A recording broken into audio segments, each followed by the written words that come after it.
नारायण नारायण नारायण नारायण। वशिष्ठ बोले, हे राम जी, जिनको तत्व विचार है उनको सारे पदार्थ आत्म रूप हो जाते हैं, और जो पुरुष आत्म विचार से रहित है उसका जीवन वृथा हो जाता है। देखो जी, एक होता है जगताकार विचार, ये मकान है, ये फूल है, ये मेरा है, जैसे सब लोग कर रहे हैं। तो अपना चेतन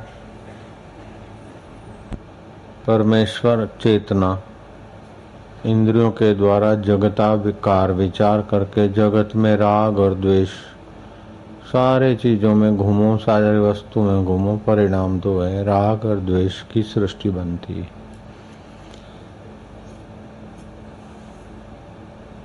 राग में फंसते हैं, द्वेष से उखलते रहते हैं, और राग की हुई वस्तु रहती नहीं है, जीव बेचारा तड़प के मर जाता है। द्वेष की हुई सारी वस्तुएं व्यक्ति मिटते नहीं है, हृदय में द्वेष बना रहता है। जिस किसी से द्वेष करो, सब लोग मिटेंगे नहीं, सब विपरीत परिस्थिति हटेगी नहीं, द्वेष अंदर में जलाता रहेगा, राग बांधता रहेगा। इसलिए सब कुछ करने के बाद भी अपन लोग दुखी रहते हैं। दूसरा है कि चलो जगत आकार वृत्ति नहीं किया तो फिर अपने विषय में सोचो, व्यक्तिगत। तो व्यक्तिगत सोचेंगे तो अपनी अच्छाइयाँ दिखेगी तो अहंकार आएगा। मैं 10-7 आदमी को अकेला ही काफी हूँ, जयराम जी की। और जब 7 आदमी में से एक का गुस्सा लगता है, लपड़ाक लगती है, तो बोलते हैं हवा निकल जाती, अरे के सब। तो फिर विषाद आएगा, तो या तो अहंकार आएगा या तो फिर अपने में ग्लानि आएगी। जयराम जी की। तो सारे जगत का सार ये हुआ कि आप जगत का आकार वृत्ति उठाओगे तो राग और द्वेष में पच मरना है। अपने तरफ की वृत्ति लाओगे तो अहंकार या तो विषाद में डूब मरना। अगर आपने इसी वृत्ति को भगवताकार कर दी तो हृदय में भगवत भाव प्रकट होकर आपको भगवत सुख, भगवत सामर्थ्य, भगवत आनंद से आनंदित करेगा और भगवान को आकर्षित करेगा। चौथा तरीका ये है कि आपने इसी वृत्ति की सूक्ष्मता सत्संग के द्वारा सुनी और आत्माकार विचार हुए। तो जिस आत्मसत्ता, आत्मा माना क्या, मैं, उस मैं, जिस मैं की सत्ता से ये बुरा है, ये अच्छा है, ये मैं हूँ और ये मेरी गलती है, ये जो दिखता है जिससे, उसको बोलते हैं मैं का मूल स्वरूप है आत्मा। अगर उस आत्मा के ज्ञान को सुना, मनन किया और मनन करते करते गहरे शांत हुए तो उस आत्मा परमात्मा का साक्षात्कार होता है। ये सबसे ऊंचा फल है। भगवताकार वृत्ति जगताकार और अहमाकार से बहुत ऊंची है, लेकिन भगवताकार वृत्ति से भी तत्व चिंतन, आत्मचिंतन आखिरी है। भगवान के दर्शन होने के बाद भी अर्जुन को विषाद था, लेकिन अर्जुन को जब भगवान ने तत्व ज्ञान का उपदेश दिया, हनुमान को राम जी ने तत्व ज्ञान का उपदेश दिया, तब उनकी आखिरी यात्रा हो गई। प्रचेताओं को भगवान शिव का स्तवन किया, शिव जी प्रकट हुए वर्षों की साधना से। शिव जी को बोला कि भगवान आदि नारायण के दर्शन हो जाए, आप ऐसा कोई सूक्त बताइए, नारायण सूक्त आदि पुरुष सूक्त की उपासना की। भगवान नारायण प्रकट हुए, वरदान मांगो। नारायण ने कहा तो वरदान मांग लो। बोले प्रभु हमारा किस में भला है हमको पता नहीं है, जिसमें आप हमारा हित समझे वो ही दीजिए। तो भगवान नारायण ने कहा जाओ तुम्हें संत प्राप्त हो, लो। शिव जी की कृपा से, तपस्या से शिव जी मिले, शिव जी की कृपा से विष्णु मिले। अब वो विष्णु जी को बोलते कि हमारा हित किस में है, आप ही वही चीज करिए। तो शिव जी, भगवान नारायण कहते हैं कि जाओ तुम्हें संत प्राप्त होंगे और सत्संग प्राप्त होगा। तो संत के द्वारा जब सत्संग मिला आत्मचिंतन का, तब प्रचेताओं को राग द्वेष दूर हो गया। नहीं तो शिव जी के दर्शन के बाद भी प्रचेताओं को किसी ने थोड़ा सताया तो क्रोध आ गया। अमुक परिस्थिति, नारायण के दर्शन के बाद भी कुछ राग हुआ कि ऐसी परिस्थिति बनी रही।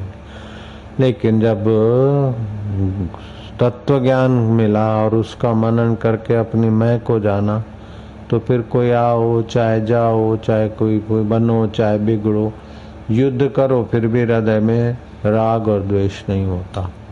श्री कृष्ण ने कहा कि मैंने महाभारत की युद्ध का सूत्र संभाला, सूत्रधार था, फिर भी मेरे हृदय में पांडवों के लिए राग न रहा हो तो, कौरवों के लिए द्वेष न रहा हो तो, ये मृतक बालक मेरे समता की परीक्षार्थ जीवित हो जाए। वो मृतक बालक जीवित हो गया, उसी का नाम परीक्षित पड़ा, जिसने बड़ा अच्छा राज चलाया था। और अंत में वो परीक्षित राजा 7 दिन वो तत्व ज्ञान सुखदेव जी से सुनकर मुक्त हो गए थे। और इसी परीक्षित की और सुखदेव जी मुनि के भेंट समाज को भगवत कथा का प्रसाद मिल रहा है। तो कहने का तात्पर्य है कि तत्व चिंतन, जब बहुत पुण्य होते, भगवान की बहुत ऊंची कृपा होती, अपनी बहुत सजगता होती, तो तत्व ज्ञान तत्व चिंतन मिलता। तो ध्यान में एकाग्रता में और नित्याध्यासन में क्या फर्क है कि एकाग्रता में मन एक विषय में ठहरेगा, एक जगह ठहरेगा। देश बंधस्य चित्तस्य धारणा, एक देश में आपका चित्त लग जाए उसको एकाग्रता बोलते हैं। एकाग्रता से आप सृष्टि को चकित कर दे ऐसा सामर्थ्य ला सकते हैं। मन चाहा देवी देवता का आमंत्रण करके प्रकट कर सकते हैं। मन चाहा भौतिकता में आप परिवर्तन कर सकते हैं। ये गुलाब के फूल गुलाबी हैं, लेकिन आप एकाग्रता के बल से इनको सफेद कर सकते, सफेद को गुलाबी कर सकते।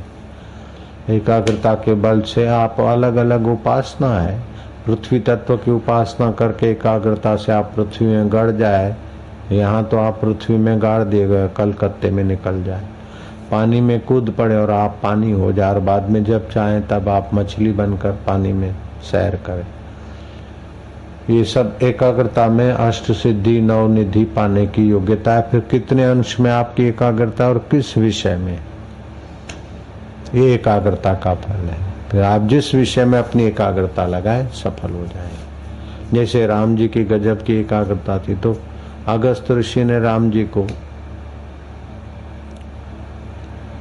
आदित्य हृदय का मंत्र सुनाया और बोले 3 बार जपने वाले को युद्ध में सफलता मिलती है। राम जी रावण मायावी है, तो अगस्त ऋषि ने आदित्य हृदय की साधना का मंत्र बता दिया राम जी, और राम जी एकाग्र थे, 3 बार वो मंत्र उच्चारण किया, सफलता। अभी भी किसी को कोई तकलीफ हो और जब एकाग्र चित्त और 3 बार जप करके फिर उस तकलीफ से युद्ध करे तो विजय हो जाता। तो एकाग्रता होती तो वो मंत्र भी सिद्ध हो जाता है। तो एकाग्रता एक आध्यात्मिक जगत का एक बहुत बहुमूल्य धन है, हथियार है। लेकिन एकाग्रता में और नित्याध्यासन में क्या फर्क है? एकाग्रता होगी तो आपका मन उस नित्य तत्व से सामर्थ्य लाएगा, और नित्याध्यासन ने तो तत्व ज्ञान सुनकर उसका मनन करते करते जो नित्य तत्व है उसमें मन एकाकार होगा। तो नित्याध्यासन प्रभु को प्रकट कर देगा। एकाग्रता आपके मन चाही परिस्थितियां खड़ी कर देगी। मन चाही परिस्थितियां खड़ी हो गई, जो पैदा हुई वो बदलेगी, मरेगी, मिटेगी। लेकिन वो जो पैदा नहीं था, पैदा नहीं हुआ और नहीं होगा, उसको जानना ये नित्याध्यासन का काम। तो नित्याध्यासन नित्य वस्तु का बोध करा दे। नित्य एक परमात्मा है, आत्मा है। तो नित्य वस्तु का साक्षात्कार नित्याध्यासन से होता है। अभी सुनते तो हैं, लेकिन फिर उस विचार को मनन नहीं करते। जितना सुना उससे 100 गुना मनन करे और उससे 1000 गुना नित्याध्यासन करे, तब वो मन उस पर ब्रह्म परमात्मा में टिक जाता है, बैठ जाता है, एकाकार हो जाता है। इसी को बोलते साक्षात्कार। तो साक्षात्कार के लिए मैं मेरा तू तेरे के प्रपंच से थोड़ा हटकर अभ्यास करना पड़ता है। तो जगत में जितना राग द्वेष में समय देते उसका आधा हिस्सा भी अगर साक्षात्कार में समय दे तो पृथ्वी 5 मिनट में स्वर्ग में बदल जाएगी। नित्यासन का इतना बड़ा भारी प्रभाव होता है। कुलम पवित्रम जननी कृतार्था वसुंधरा पुण्यवती चैव। उसका कुल पवित्र हो गया, जननी कृतार्थ हो गई। वसुंधरा अपने को पुण्यमय माने। पृथ्वी का 1,00,000वां हिस्सा व्यक्ति भी अगर आत्मचिंतन कर ले, नित्यासन कर ले तो पृथ्वी का रंग बदल जाएगा। मतलब रंग क्या बदले? अभी जो तू तेरा मैं मेरा राग द्वेष है उतना नहीं रहेगा। 1,00,000वां हिस्सा, 1,00,000वां हिस्सा। ओहो, 1,00,000 में एक आदमी, इधर 30 लाख है तो 30 ब्रह्मवेता हो तो क्या हाल हो जाए। अहमदाबाद में 30 कबीर हो तो कैसा हाल है। जयराम जी की एक होता है तभी भी कितने लोगों का मंगल होता है। तो 1,00,000 में एक आदमी हो तो कल्याण हो। तो नित्यासन का फल है साक्षात्कार। साक्षात्कार किसको बोलते? भगवान के दर्शन को बोलते हैं? नहीं, भगवान के दर्शन से हृदय में रस आता है, वरदान मिलता है, लेकिन भगवान और अपने बीच का अज्ञान नहीं मिटता है। भगवान का तो शाकुनी ने भी दर्शन किया था, दूसरे लोगों ने भी दर्शन किया था। तो साक्षात्कार का अर्थ है कि आप और भगवान के बीच जो अज्ञता है वो मिटाने की व्यवस्था। आप और भगवान के बीच की दूरी, आप और भगवान के बीच का अज्ञान मिटाने की व्यवस्था को बोलते हैं श्रवण मनन नित्यासन। वेदांत का श्रवण मनन और नित्यासन। तो एकाग्रता के बल से 60-60 हजार वर्ष तपस्या की और बड़ी सिद्धियां पाई। न ऊपर मरू न नीचे मरू, न अस्त्र से मरू न शस्त्र से मरू, फिर भी दुख तो नहीं मरा। अमर होने का वरदान मिला। रावण में वर्षों की एकाग्रता थी और बहुत शक्तियां थी, फिर भी काम बाकी रह गया। हिरण्याकश्यपु की वर्षों की एकाग्रता और खूब मिला, लेकिन फिर भी काम बाकी है। लेकिन सुखदेव जी महाराज की कृपा से 7 दिन सत्संग सुना और उसी के साथ नित्यासन करते रहे तो परीक्षित ऐसी जगह पहुंचे कि रावण भी नन्हा और हिरण्याकश्यपु भी नन्हा। तो आपका लक्ष्य पहले गुरु बताएं कि वो लक्ष्य ऊंचा बनाओ, फिर थोड़े समय में जाने का तरकीब बता दो और उसका महात्म्य समझो। अभी क्या है कि भूख नहीं है, महात्म्य नहीं समझते, फिर भी चलो आए, थोड़ा सुना, अच्छा लगा, फिर लगी लाइन के मेरी जरा ऐसा हो जाए, मेरा ऐसा हो जाए, मेरा ऐसा।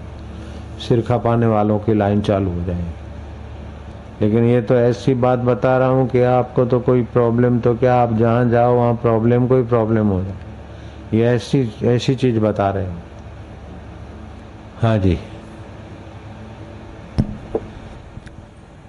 हे राम जी, जो एक सांस भी आत्मविचार से रहित होती है तो वह वृथा जाती है। हाँ, एक श्वास आत्मविचार से रहित है तो वृथा है, उसे कुछ फायदा नहीं मिला। इधर तो सभी श्वास जा रही है। हाँ, समझ रहे अपने बड़े चतुर हैं। हम अकेले 7 जोड़ी को भारी है, तू 7,000 जोड़ी को भारी हो जाए तो क्या जग मार लेगा। तो कवि काग हो गए, उन्होंने कविता गाई अपने चित्त की व्यथा। हिमालय थी हमें पड़तुं मुक्यु पण झील नारा कोई ना मळ्या रे। दादरो बनी खीला खाधा, निसरणी बनी हमें जग में उभा पण चढ़नारा कोई ना मळ्या। फूलड़ा बनी हमें माथा का पाना, પાણીમાં બફાણા રૂના પૂમડે પુરાણા અત્તર બનીને પહોંચ્યા પણ સૂંઘનારા કોઈ ના મળ્યા રે। कहे कवि का गए हिमालय पतितों कारणे में हिमालय अर्थात जहाँ परम शांति तत्व के वो छोड़ी और जग में उभा पर चालनारा कोई ना मळ्या रे। अन्न बनी आग्यू में ओराणा जन जननी थाळीए पीरसाणा लेकिन जमनारा ना मळ्या रे। जितना सच्चाई से सेवा करेंगे उतना तत्व ज्ञान की भूख होगी। जितना जगत में सच्चाई से व्यवहार करेंगे उतना ईश्वर प्राप्ति की छटपटाहट होगी। हम रात रात नहीं सोते थे, रोते थे कि वो ईश्वर कैसे मिले, कैसा होगा, तू कैसे प्रकट। रात रात रोते थे, सारी रात तो नहीं रोते थे लेकिन फिर भी कई बार ऐसे। राम तीर्थ लाहौर कॉलेज के प्रोफेसर थे लेकिन ये नौकर होके मर जाने से क्या होता है। नौकरी वोकरी को लात मार के एकांत में चले गए। जब घर में भी रहते थे तो रात को उठ के बैठ जाते थे कि प्रभु तू ध्रुव को मिला, पहलाज को मिला, हमारे दिल में और हमारे को तू कब मिलेगा, हमारी प्यास नहीं जगते, हम कैसे अभागे हैं। तो ऐसे करके रोते थे। रोते रोते रोते आंसू सारते सारते उनका तकिया उनकी पत्नी उठाती कि तकिया गीला मिलता है, मेरे पति से क्या व्यथा है। व्यथा क्या है? सब मिटाने की व्यथा है।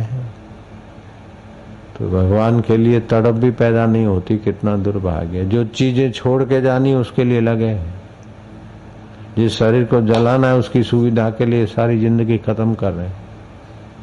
लेकिन जो नित्य था, है और रहेगा उसको पहचाने बिना वृथा जीवन जा रहा है। और एक दो का नहीं है, लगभग सभी।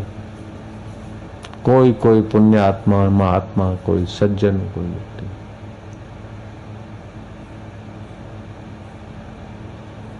समझो आपको रोज का 3 लाख रुपए कमाई है तो क्या हो जाएगा। अमेरिका में, यूरोप में ऐसे लोग हैं, इंडस्ट्रियल है, ऐसे कोई बड़े लोग हैं। 10 करोड़ रुपया हो गया, 12 करोड़ रुपया साल में कमाए तो रोज का 3 लाख हो गया। और क्या हो गया है? 12 करोड़ नहीं कमाने वाले हैं क्या साल में? 100 करोड़ कमाते हैं तो क्या हो गया। रोज का 50 लाख रुपया कमा लिया तो क्या हो जाएगा। ऐसे 8 आदमी के नाम बताए इतिहास में कि वो ऐसे ऐसे कमाते थे। कितना उनके पास पैसा हो, मिलियन बिलियन ट्रिलियन। और 25 साल के बाद कोई दिवालिया होके मरा है तो कोई को पैरालाइज हो गया है, कोई जेल में पड़ा है, और 25 कंगालियत में गए। कोई जिंदा है, कोई मर गए बुरी हालत में। तो अनित्यानि शरीराणि, शरीर अनित्य है। वैभव नैव शाश्वत, धन शाश्वत नहीं। नित्य सन्निहितो मृत्यु, रोज मृत्यु के नजीक जा रहे। इस बात में किसी को शंका हो तो पूछो, शरीर अनित्य है कि नहीं है, और धन शाश्वत नहीं है, और रोज मौत के तरफ आगे बढ़ रहे, फिर भी परमात्मा प्राप्ति की प्यास नहीं जगती। आयुष्य बीती जा रही, अभी इतना काम पूरा करो, अभी ये पूरा करो, इतना पूरा करो। लेकिन मेरे मूर्ख मन कब तेरा गला दबा दे आके मौत के राव, क्या पता है।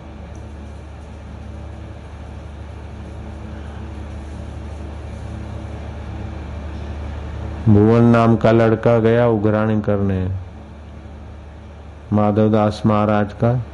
ये संवत 1700 की घटित घटना है। सूरत में स्वामी माधवदास का आश्रम था। वो आश्रम के लिए सीधा मंगाते थे तो सीधे कर महीने का जो पैसा होता था वो भुवन नाम का लड़का, करियाने वाला, उसके बाप ने जो चिट्ठा दिया वो ले आया। बोले महाराज हमारे पैसे। महाराज ने कहा भाई ये तेल के डिब्बे जो लिखे हो तो अगले महीने के हैं, वो तो पैसे हो गए, बाकी का तुम चेक करो कहीं डबल लिखा है। तो महाराज अंधेरा हो गया, बोले दिया जला दिया है अंदर बैठ के। तो उसने चेक कर लिया, फिर एक किताब पढ़ा था, उठाया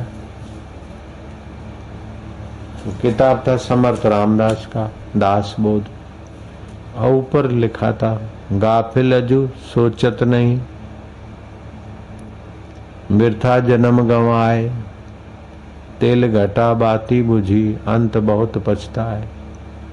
तो बोले महाराज तेल तो घटा नहीं, अभी तो सरसों का तेल पड़ा है, घटेगा तो मैं डब्बा भेज दूंगा, बाती बुझेगी तो फिर डाल देंगे, इसमें किताब में क्यों लिखवाया? बच्चा था। तो माधवदास ने कहा कि ये तेल नहीं बेटा, श्वास का तेल घटेगा तो जीवन की बाती बुझ जाएगी। समर्थ रामदास का वचन है। और जो कुछ करते कमाते आखिर में वृथा हो जाता है। गाफिल जो सोचत नहीं वृथा जन्म गंवाए, तेल घटा बाती बुझी। वाह वाह वाह वाह पावा। फिर जितना खोपड़ी लगाई टाल पड़ गई, वो उस घर के उस शरीर की हड्डियां भी आपके घर में नहीं रखेंगे, सावधान हो जाओ। ये शरीर की हड्डियां अपने घर में नहीं रहेगी। बोले अपशुकन है, वो दिन आने वाला है। वर्धनते भयम वर्धते भयम, भय के दिन नजीक आ रहे। मृत्यु सबसे खतरनाक भय का दिवस है। तेल घटा बाती बुझी अंत बहुत पछताए। जब ये शरीर छोड़ना पड़ता है जीव बहुत पश्चाताप करता है। इनकम टैक्स वाले 2-5 करोड़ रुपए ले जाते तो सेठ की क्या हालत हो जाती। हालांकि विदेश में 40 करोड़ पड़े भी हैं, वो जानता है। यहाँ छापा पड़ा 5 करोड़ ही गए। अभी 10 करोड़ का आए, 15 करोड़ का अपना सोसाइटी कॉलोनी है, उसको पता भी है, फिर भी 5 करोड़ जाते तो कितना सभी जाएगा, विदेश वाला भी जाएगा, इधर वाला भी जाएगा और शरीर भी जाएगा, तो कितना हालत बुरी होती होगी। इनकम टैक्स का छापा पड़ता है तो कैसा सेठों का हाल होता है, उससे कई गुना बुरा हाल होता है जीवात्मा का। आपका किसी का सब कुछ कोई छीन ले तो क्या हाल हो, उससे भी ज्यादा मौत छीन लेगी। सब छीनने वाले आपकी लंगोटी नहीं छीनते, मौत तो लंगोटी क्या शरीर भी छीन लेती, ऐसी मौत आने वाली, और किसी के रोकने से रुकेगी भी नहीं। तो फिर महाराज उससे बचने का उपाय बोले, जहां मौत की दाल नहीं गलती उस परमेश्वर आत्मा में आ जाओ। तो बाबा मैं इधर रहूं, बोले इधर तो सूरत में मेरा आश्रम है, तेरा घर, कुटुंबी रहने नहीं देंगे। सिद्धपुर का मेला लगता है कार्तिक का, वहां चला जा। भुवन पहुंच गया, वहां साधु संतों का संपर्क हुआ। एक कोई संत की शरण पड़ा, वो आबू के साधु थे। गुफा में ले जाकर उसको प्राणायाम सिखाया, ध्यान सिखाया। जरा कृपा दृष्टि हुई, बुद्धि विकसित हुई, प्यास लगी, तत्व ज्ञान सुनाया। उसका मनन नित्य ध्यान करते करते भुवन को परमात्मा का साक्षात्कार हो गया। लेकिन बदले में माधवदास महाराज को कुर्बानियों पे कुर्बानियां देनी पड़ी। उसके बाप ने, माँ ने, समाज ने कितनी बदनामी की, पुलिस भेजी, क्या क्या किया, वो सब महापुरुष ने सह लिया। वो तो बहुत पुण्य हो तब सचमुच ईश्वर प्राप्ति की भूख लगे। तो बहुत पुण्य कैसे हो कि बहुत सत्कर्म करे, जप ध्यान करे, बहुत समय का सदुपयोग करे तो पुण्य बढ़ेगा, तो प्यास बढ़ेगी। अथवा तो ईश्वर प्राप्ति की प्यास बढ़े तो भी पुण्य बढ़ जाए, और पुण्य बढ़े तो भी प्यास बढ़ जाए। और जितना सच्चाई से व्यवहार करेगा उतनी प्यास बढ़ेगी। जितना कपटी आदमी होगा उतना प्यास नहीं रहेगी। एक थप्पड़ और मलमल्ला, एक थप्पड़ और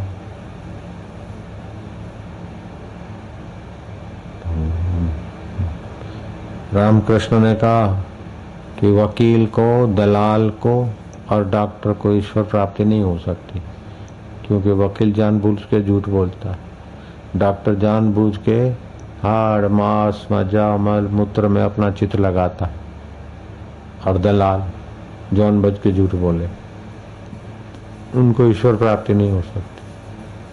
अच्छी प्रैक्टिस करने वाले नाग महाशय ने सारी डॉक्टरी का सामान फेंक दिया और लग गए और ईश्वर प्राप्त हो गए। ऐसे कोई विरले होते। तो भुवन को ईश्वर प्राप्ति हो गई। फिर माधवदास के पास गए, माँ बाप को बुलाया, पिताजी आए घर पर, महाराज माफ करना, हमने आपको बहुत सताया, पुलिस भेजी, फलाना किया। अब बेटा तुम्हारा का ईश्वर का है, ले जाओ घर भले। और वो घर अब कहाँ, जंगल का शेर पिंजरे में कहाँ रहेगा। फिर तो बहुत उसके द्वारा लोगों का मंगल हुआ, भुवन के द्वारा। भुवन को तो पता भी नहीं था कि संवत 1700 है, 2003 में आसाराम बापू मेरी सराहना करेंगे, जयराम जी की। लेकिन वो सत्य में टिकना, तत्व चिंतन, तो फिर उसकी सराहना करने से अपने को लाभ ही होता है, घाटा क्या है। नारायण हरि। तो वशिष्ठ जी कहते हैं, हे राम जी, हे राम जी, मनुष्य की ऐसी एक सांस के समान संपूर्ण पृथ्वी का धन भी नहीं। सारी सृष्टि का धन मनुष्य का इतना कीमती टाइम है कि एक श्वास के समान पृथ्वी का सारा धन कोई माना नहीं रखता। इतना कीमती समय है। इसी श्वास का सदुपयोग करके कई सृष्टियां पैदा हो के नष्ट हो जाती है, जिस परमात्मा से उससे आप मिल सकते, ऐसी योग्यता मनुष्य में। पृथ्वी का सारा धन मनुष्य के एक श्वास की कीमत की बराबरी नहीं कर सकता है। मनुष्य जीवन इतना कीमती है साहब, कहाँ खोपड़ी लगा रहे हो।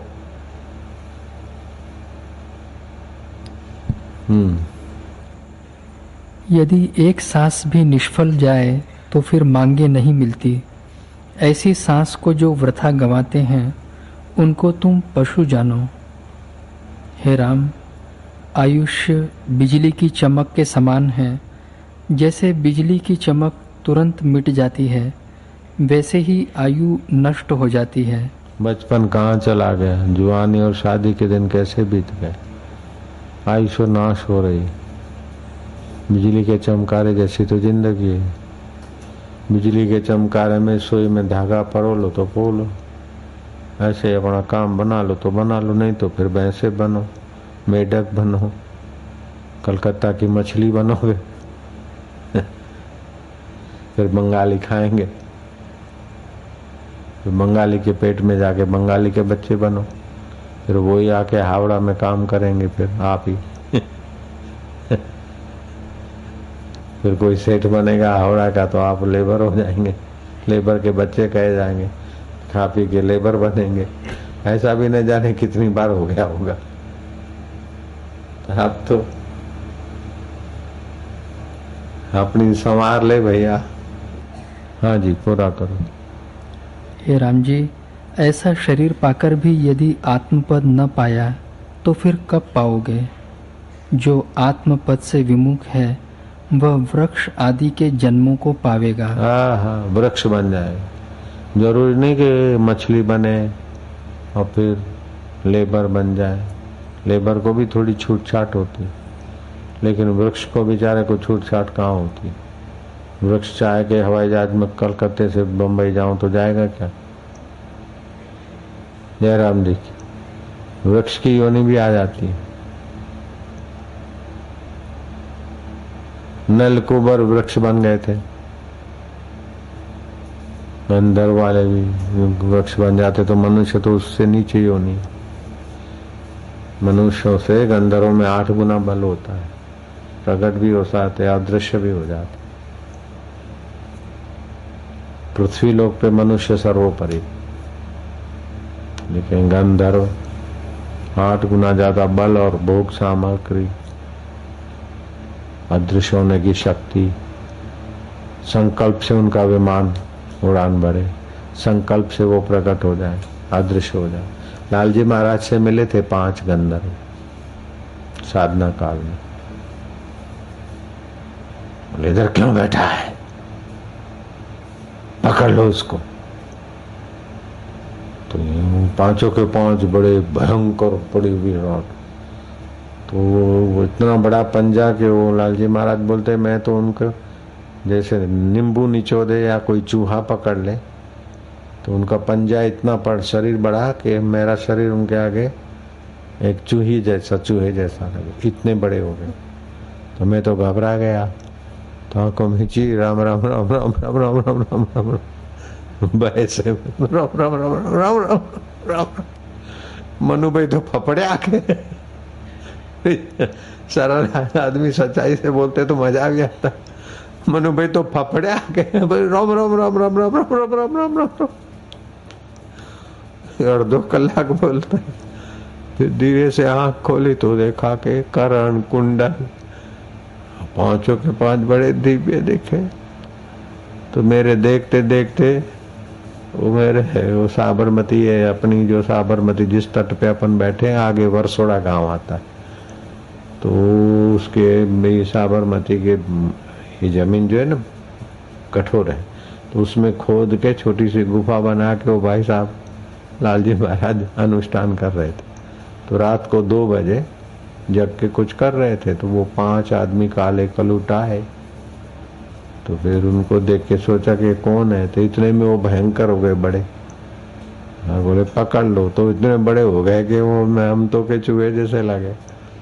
तो फिर राम राम राम राम राम राम राम राम मनु भाई के राम राम राम राम आप करो तो राम राम राम राम राम राम राम राम राम। अभी वो गंधर्व आया नहीं तो वो आवे तो अभी सब लोग चालू हो जाओ राम राम राम राम।